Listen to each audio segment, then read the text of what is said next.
Araw ng linggo ay bumiyahe ako papuntang Marilake. 6:30 na nang makarating ako sa Marcos Highway. Dahil walang pasok ay maluwag ang kalsada at mabilis lang ang naging takbo ko. Paglampas sa arko ng Sitio Cabading ay sumalubong ang fog na parabang ako ay nasa Tagaytay. Makulimlim ang kalangitan, tila magiging maulan sa buong ride na to. Samahan pa ng malamig na simoy ng hangin. Pagdating sa Palo Alto ay may nakatutok na kamera. Di ko lang alam kung napitikan ako. Sa part na ito ng highway ay mabagal lang takbo ko dahil ini-enjoy ko ang mga magagandang tanawin na nasa harapan ko. Nakakamangha ang ganda, kaya naman hindi nakakasawang balik-balikan ang kalsadang ito. At hindi nakapagtatakang maraming riders ang umaakyat dito para mag-unwind at takasan ang ingay ng syudad. Pagdating ko sa Manukan ay naalala kong puntahan ang isang ilog na napanood ko sa isang reels. Malapit lang yun dito, kaya naman ay dumiretso na ako. At paglampas ng Manukan ay kumaliwa na ako dito sa unang kanto na nadaanan ko. Pagpasok ko ay may nakita akong mga nakatigil sa gilid ng kalsada. Nilampasan ko sila at pagkatapos ay may bumusina. Paglingon ko ay ako pala ang tinatawag. Iyon pala ay kailangang magbayad ng entrance. Kaya nag-U-turn ako pabalik para magbayad. 10 pesos ang binayaran kong entrance fee para sa motor. Pagkatapos magbayad ay dumiretso na ako. Pababa ang daan at liblib ang lugar. Sa bandang looban pa ay may mga bahay ng madaraanan. Tumigil ako saglit para tignan kung gaano pa kalayo at kung tama ba ang dinaraanan ko. Nakita kong tama naman ang tinatahak ko, kaya nagpatuloy na ako. After 15 minutes ay may rough road ng madaraanan at dahil sa nag-uulan ay maputik ang daan. May mga paahon at pababa rin, pero kayang-kaya. Basta't mag-iingat lang dahil sa medyo malambot ang putik sa part na ito ng daan. Dito ay nakita kong nakaputing sapatos pala ako. Kaya gumilid muna ako para magpalit ng Crocs.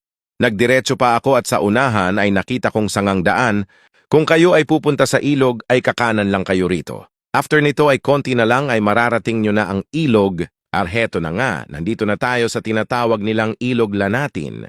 Dito ay may sumalubong sa akin na tanod para sa entrance fee. 20 pesos per head ang entrance fee dito.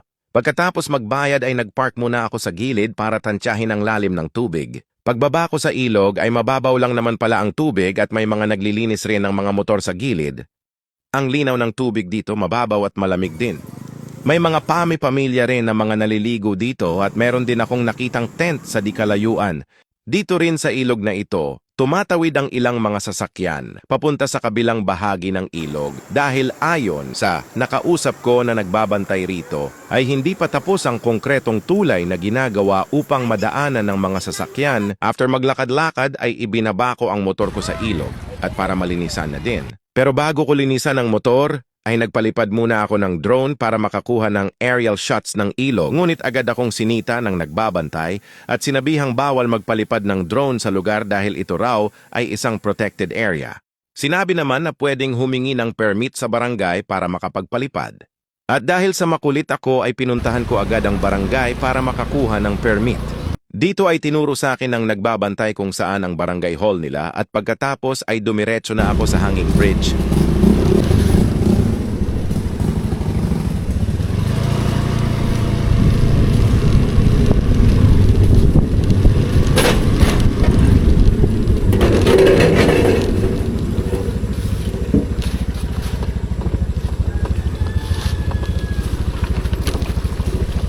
Nagtanong ako agad kung saan ang barangay hall nila at itinuro naman sa akin ang direksyon.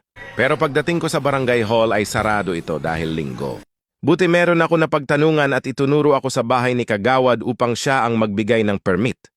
Pagdating ko sa bahay ng Kagawad ay pinagawa niya ako ng sulat upang mabigyan agad ako ng permit. Pagkatapos ay nagbayad ng konting halaga at pag-abot ng resibo ay agad akong bumalik sa ilog upang ipakita sa mga nagbabantay ang resibo ng permit.